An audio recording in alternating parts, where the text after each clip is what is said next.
Hi, thank you for clicking on the video, and I hope everyone is doing really well. So recently I was listening to a podcast and they were talking about how a lot of people within like the body positive fat acceptance movement may identify with their size, meaning their identity is their size. They are the fat person. They are the fat kid. That is who they are. Their sole identity characteristic, who they are, is their body shape and their body weight.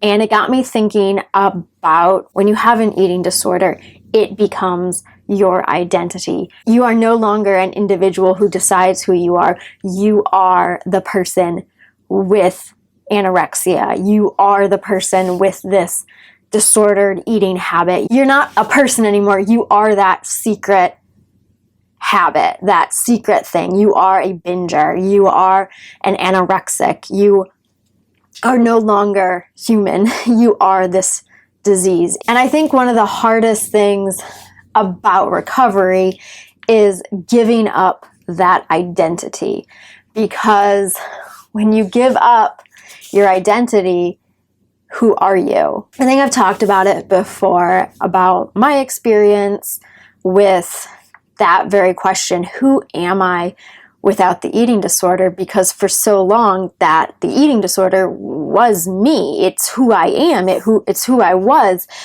And when you take that away, you're left with nothing. I want to start by talking about my experience, what my initial fear was in letting go of the eating disorder as my identity, and then also what the eating disorder used to say to me, because all of this scary stuff. So first of all, my experience, it got to the point where I used to have a semi-clear vision of who I was, what my characteristics were, what my personality was. But the more I let the eating disorder in and I shut everyone else out, I started to lose that identity. I started to lose my personality. I lost a lot of who I was, to the point where I couldn't even sit down and think of who I was.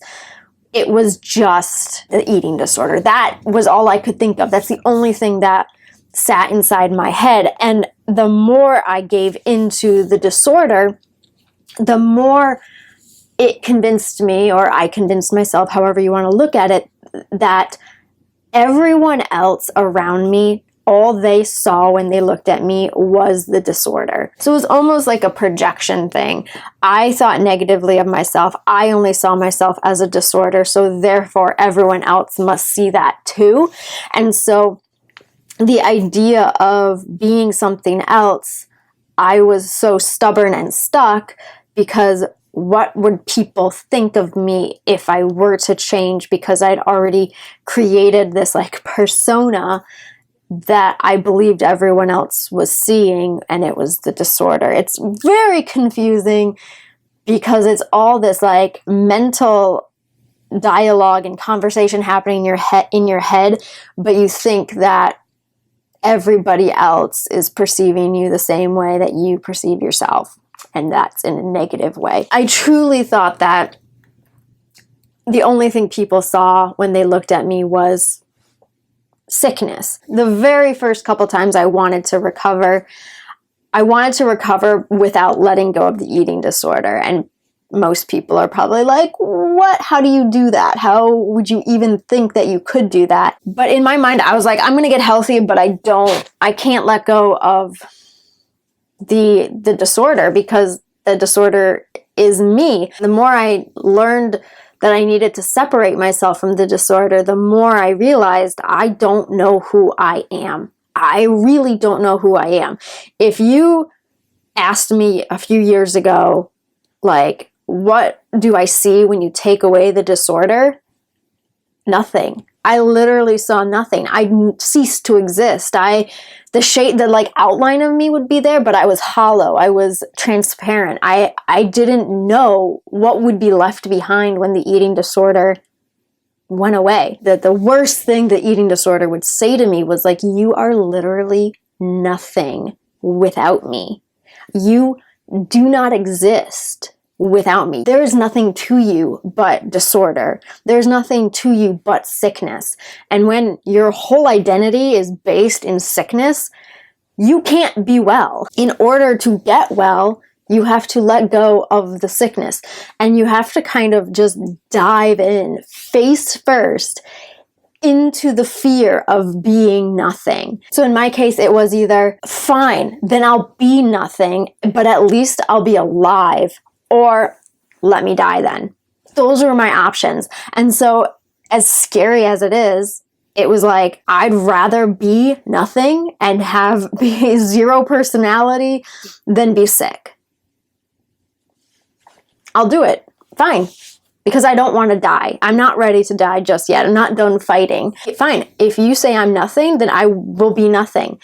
And the more I did that, I was reintroduced to who I used to be. I started to remember the personality and the qualities that made me before the eating disorder. And at the same time, I started to learn things about myself that they were new. They were new things that I am a changing person. I'm an ever-changing person.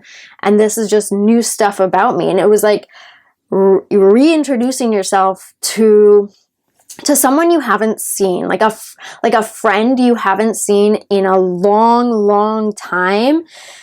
And it's learning about them all over again for the first time and learning how they've changed. And that's what it's like to meet yourself for the first time when you have been identified as something so evil and disgusting and ugly for so long. That was your identity. And then when you start to realize that's not me, that was just like a black cloud that had covered me and hidden the true me from myself. So I got to meet myself all over again and rediscover what makes me. I think one of the most important things to always remember is weight or your body size. It does not tell us anything about a person's character, their quality, or their morals. And the eating disorder will try to convince you of the opposite, that it's all about what you look like. It's all about your body shape, that you have a good body, you are a good person. You have a bad body, you are a bad person. The eating disorder is lying. So the second thing I wanted to talk about is, how do you get out of having the eating disorder as your identity? So the first thing I would say is continuously ask yourself, who are you? Make necessary and personal steps in getting to the answer to that question. That's different for everybody, but always be striving to answer that question. Who am I? And you might not have an answer from the beginning. It might take a really long time to answer that question. And it seems like such a basic question. Who am I? But never try to rush into the answer or force the answer. Just do what you need to do for your peace of mind, your mental health, to answer that question. At the same time, never stop asking it. Even when you have begun to answer the question, keep asking yourself, because you are going to change. The person you were 5 years ago, you're no longer that person. So remember, 5 years from now, you are going to no longer be the person that you are today.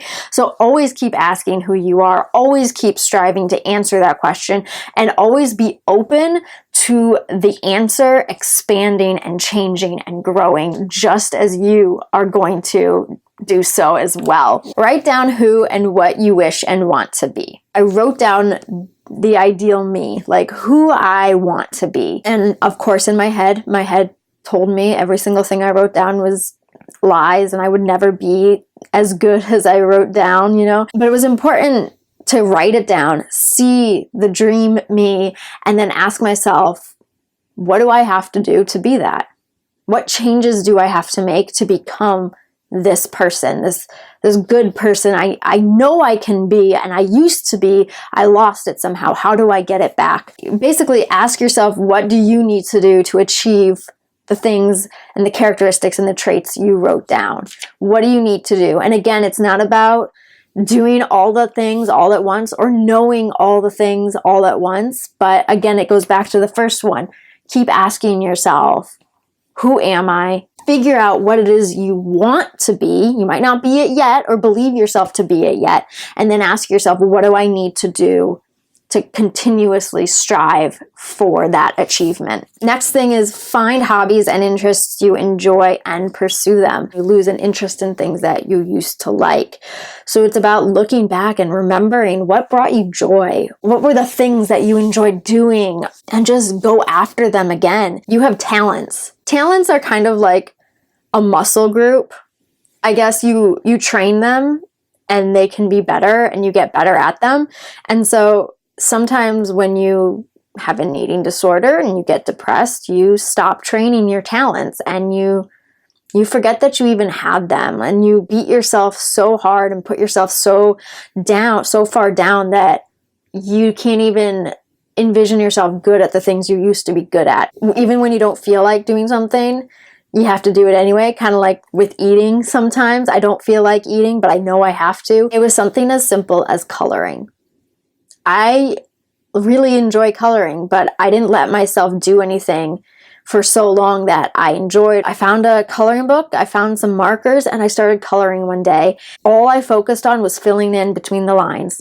And I realized for 15-20 minutes, all I was thinking about was what I was doing. I didn't think about food. The eating disorder was quiet. And I could just focus on what I was doing. And that gradually branched out. I started getting back into sketching and illustration and drawing and focusing on that. It started to bring out the things that I really enjoyed, the art that I used to do every single day. And now suddenly I was doing that again and I felt accomplished. And every time I finished a sketch and it was less than perfect, I still accomplished something. I still put something out. Figure out what it is, the hobbies and the interests and the activities that you remember enjoying, and just pick one and go for it. And if that one just isn't for you anymore, that means you've changed, and pick something else and just keep kind of experimenting with things until you find the things that you really enjoy doing. And that might even be new stuff. Like in the back of my head, I used to always want to be like an athlete. I always wanted to be active and athletic and all of that, but I gave it up because I thought I was just weak and everything. And then turns out I'm only as weak as I think I am. And the last thing is ask yourself, what's more important, you or the eating disorder? Because the eating disorder is not your identity. You identify who you are. The eating disorder doesn't. So you have to ask yourself, what's more important, my life or the eating disorder? Me or the eating disorder? If you have any tips or advice on this subject as well that maybe I missed, or you want to expand on something that I said, or you have your own thoughts on it, feel free to leave that in the comment section below. And of course, if you have any video suggestions, questions, comments of any kind, feel free to leave that below as well. If you enjoyed this video, be sure to give it a thumbs up. If you are not subscribed already, be sure to do so as well. And a big thank you to everyone who is subscribed already. I really appreciate it. Be sure to follow me on Instagram, and that's another way. If you have any questions you want to ask like privately, send me a message that way and I will try to help as best I can. The most I can really do is give encouragement and speak from personal experience. Sometimes you just need another person who's been through it to kind of tell you you're not crazy and it's going to be okay. So feel free to message me and I will do the best I can to respond and be as helpful as possible. And I will see you next time. Bye!